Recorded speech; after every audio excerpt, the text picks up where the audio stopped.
రాసం మూవీలో ఈ దేవతని మీలో ఎంతమంది గమనించారు? ఇంగ్లాజీ మాత.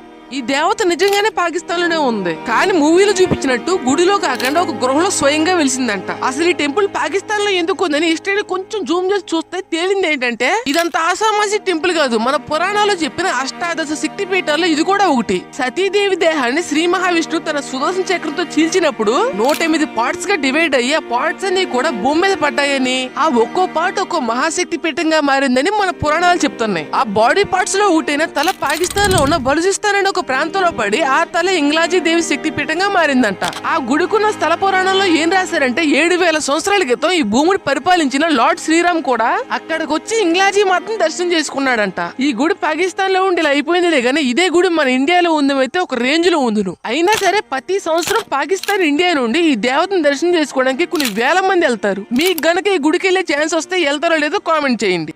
నేను ఆదివారం పాకిస్తాన్ వెళ్తున్నాను. వీళ్ళు 10 రోజులు టైం అడిగారు.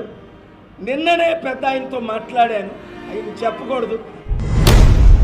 ఎప్పుడన్నా చుక్క నీళ్ళు లేకపోయినా సరే నేల మీద 4 సంవత్సరాలు బతికే చేపలు ఎప్పుడన్నా చూసారా? దీని పేరే ఆఫ్రికా లంగ్ ఫిష్. ప్రపంచంలో ఏ చేపకే లేనట్టుగా ఈ చేపకి మాత్రం లంగ్స్ ఉంటాయి. సమ్మర్ వస్తే చిరంజీవి గారు పైప్ లో దూరినట్టు ఈ చేప కూడా బురదలో దూరి ఒక ప్లేస్ కి వెళ్ళి సెట్ అయ్యి దాని మెటబాలిజం మొత్తాన్ని స్లో చేసుకుని 5 నుండి 6 సంవత్సరాల పాటు బతకగలదు. నెక్స్ట్ టాపిక్ చెప్పే ముందు మీకు చిన్న మాట చెప్పాలి. అదేంటంటే నేను ఈ వీడియో చేయడానికి చాలా కష్టపడాలి, కానీ మీకు ఈ వీడియో నచ్చితే మన వీడియోకి చిన్న లైక్ అండి చాలు. మీరు వేసే ఒక చిన్న లైక్ ఇలాంటి వీడియో చేయడానికి నాకు ఎంతో మోటివేషన్ ఇచ్చింది. ఒకవేళ మన ఛానల్ లో వచ్చే నాలెడ్జ్ టాపిక్స్ మీకు బాగా నచ్చితే మన ఛానల్ కి సబ్స్క్రైబ్ చేసుకోండి చాలు. మీరు నొక్కేది సబ్స్క్రైబ్ బటన్ మాత్రమే కాదు, డైలీ మీ నాలెడ్జ్ ని అప్డేట్ చేసుకోవడానికి ఉపయోగపడే ఒక బటన్ కూడా. సరే నెక్స్ట్ టాపిక్ లోకి వెళ్ళిపోదాం. 2 దేశాలకు వార్ అవుతున్నప్పుడు అపోనెంట్ దేశం వాళ్ళ క్రికెట్ ప్లేయర్స్ ని చంపేద్దామనే దిక్కుమాల ఆలోచన ఎవరికన్నా వచ్చిందంటే మనకు అసలు ఎలాంటి డౌట్ అక్కర్లేదు, ఆ దేశం ఖచ్చితంగా పాకిస్తానే. ప్రెసెంట్ పాకిస్తాన్ బంగ్లాదేశ్ మధ్య ఒక వార్ జరుగుతుంది. ఈ వార్ లో పాకిస్తాన్ ని బంగ్లాదేశ్ కుల్లబూడి చేసింది. ఒక 52 మంది దాకా పాకిస్తాన్ సోల్జర్స్ చనిపోయారు. ఈ విషయం మనందరికీ తెలుసు, కానీ పాకిస్తాన్ ఎలాంటి దిక్కుమాల ప్లాన్ వేసిందంటే ప్రపంచం మొత్తం పాకిస్తాన్ మొహమ్మద్ తూ అని ఉమ్మేస్తారు.